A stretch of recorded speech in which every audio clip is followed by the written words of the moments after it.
दुनिया के अंदर यो जो कॉन्सेप्ट है त ही सरदार नी नौकर हैं, को सरदार कोने, ईमान मुकद्दम है। ईमान जे करे आहे अल्लाह तबारक व तआला हजरत बिलाल के रसूलुल्लाह जो गुलाम दो बनाण फरमाए।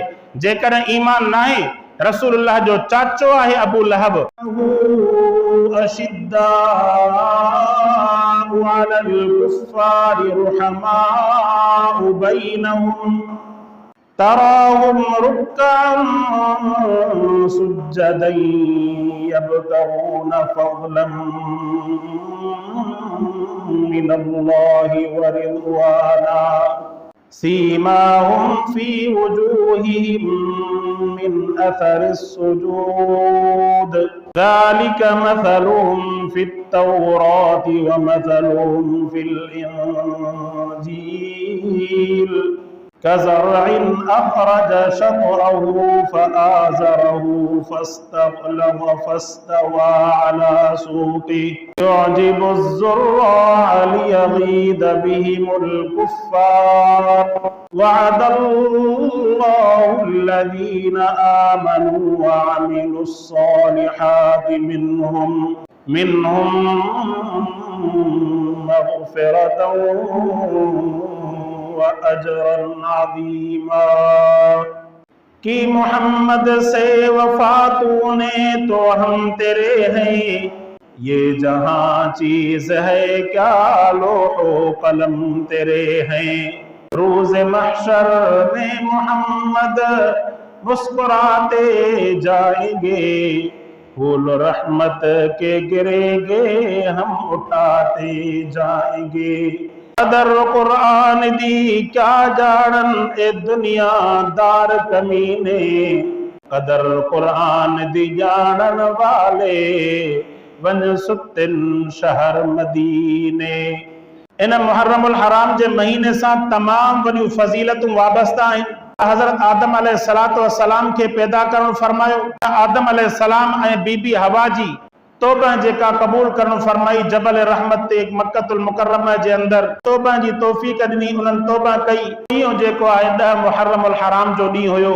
यूनुस अलैहिस्सलातु वस्सलाम खे अल्लाह पाक मच्छी जे पेट मां आज़ादी अता फरमाई। ॾींहुं नूह अलैहिस्सलाम जो बेड़ो जूदी जबल जे मथां बीठो। वनादा नूह रब्बहू फ़क़ाल रब्बि इन्न इब्नी मिन अहली व इन्न वअदकल हक़्क़ु। ए मुंहिंजा अल्लाह, ही मुंहिंजो बच्चो आहे, तो मुंसां वाइदो कयो त मूंखे तू पंहिंजो अहल बचाए ॾींदे। अल्लाह से फरमायो ए नूह इहो तुंहिंजो अहल न आहे। छाजे करे? रब जी नाफ़रमानी कई। अल्लाह जी नाफ़रमानी जे करे नूह अलैहिस्सलाम जे अहल में उनखे कढण फरमाई। ऐं रब साईं इन नूह अलैहिस्सलाम जे अखियुनि जे साम्हूं उनखे बोड़े करे ॾेखारियो। दुनिया वारनि खे ॿुधाई जेको अल्लाह जो नाफ़रमान आहे, चाहे नबीअ जो बच्चो छो न हुजे, अल्लाह तबारक व तआला वटि उनजी का बि अहमियत न आहे। दुनिया वारनि खे सबक ॾिनई त हिते ईअं न आहे त मेरो सेरो त सैयद मेरो सेरो सो बि 5 सेरो, इहो कमु न हलंदो। जेकॾहिं रब जो फर्मा बरदार आहे, अल्लाह तबारक व तआला वटि उनजी क़ीमत आहे, उनजो मर्तबो आहे, उनजो शान आहे, इज़त वारो मक़ाम आहे उन वटि। जेकॾहिं रब जो नाफ़रमान आहे, अल्लाह जे मथां ईमान नथो आणे, मोहम्मद मुस्तफ़ा सल्लल्लाहु अलैहि वसल्लम जे शरीयत जो ताबेदार न आहे, अहिड़े सैयद जी दुनिया जे अंदर कंहिं बि क़िस्म जी हैसियत न आहे। अल्लाह तबारक व तआला जो फर्माबरदार जेकॾहिं को ईअं सम्झो त कमज़ोर में कमज़ोर ज़ात जेकॾहिं तव्हां सम्झो, उन मां जेकॾहिं निकिरी करे उन ईमान आंदो, रंग जो कारणो हुजे, ज़ात जे अंदर हेठि ज़ात वारो हुजे, पर उन रब जे मथां ईमान आंदो, अल्लाह तबारक व तआला उन जे ईमान जे सदके उनखे रब साईं जन्नत जे अंदर उहो मक़ाम अता फरमाईंदो जेको नाफ़रमान सैयद खे बि अल्लाह पाक अता न फरमाईंदो। अबू जहल रसूलुल्लाह जो माइट आहे, रिश्तेदार आहे, पर अल्लाह जे रसूल जे इन शरीयत ते ईमान न आंदई, उन्हनि खे मुसलमाननि क़त्ल कयो, जहन्नम जो पल बणिजी विया। अर्ज़ कयमि त ईमान मुक़द्दम आहे।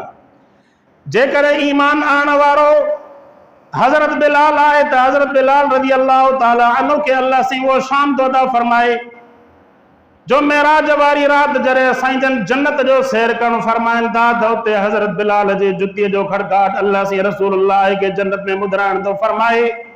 पाण साईं जन जिब्राइल अलैहिस्सलाम का पुछंदा जिब्राइल ही कंहिंजी जुत्ती जो आवाज आ? फरमाई तव्हां वारो गुलाम मक्कतुल मुकर्रमा जे अंदर घुमे तो अल्लाह पाक उन जी फज़ीलत जे करे उन जे जुतीअ जो आवाज़ अल्लाह जी तव्हां खे जन्नत में ॿुधाइण थो फरमाए। पर जेकर ईमान ना आंदो ईमान ना आने वारन रसूलुल्लाह सल्लल्लाहु अलैहि वसल्लम जन मक्के वारन खे फरमायो क़ूलू ला इलाहा इल्लल्लाह तुफ्लिहून। ईमान आणियो ला इलाहा इल्लल्लाह पढ़ंदो कामयाब बणजी वेंदा। इमाम हसन इमाम हुसैन रज़ी अल्लाह ताला अन्हु जन अल हसन वल हुसैन सय्यदा शबाब अहलिल जन्नह। मुंहिंजो हसन ऐं हुसैन जन्नत जे जवाननि जा सरदार आहिनि। अल्लाह तबारक व तआला रसूलुल्लाह सल्लल्लाहु अलैहि वसल्लम जन जे इन्हनि ॾोटनि खे ईमान जे सदक़े इहो मक़ाम ऐं मर्तबो अता करणु फरमायो। रसूलुल्लाह सल्लल्लाहु अलैहि वसल्लम जन पाण सां जन नमाज जे दौरान पाण सां उन सां एॾो एहतराम करणु फरमाईंदा जो फरमाइनि था त जॾहिं साईं ख़ुतबो इरशाद फरमाईंदा कॾहिं कॾहिं भॼंदा ईंदा हसन हुसैन जमात जे विच मां भॼंदा अचनि साईं ख़ुतबो छॾे करे उन्हनि खे पंहिंजी बाह मुबारक ते खणी करे उन्हनि जो इकराम करणु फरमाईंदा।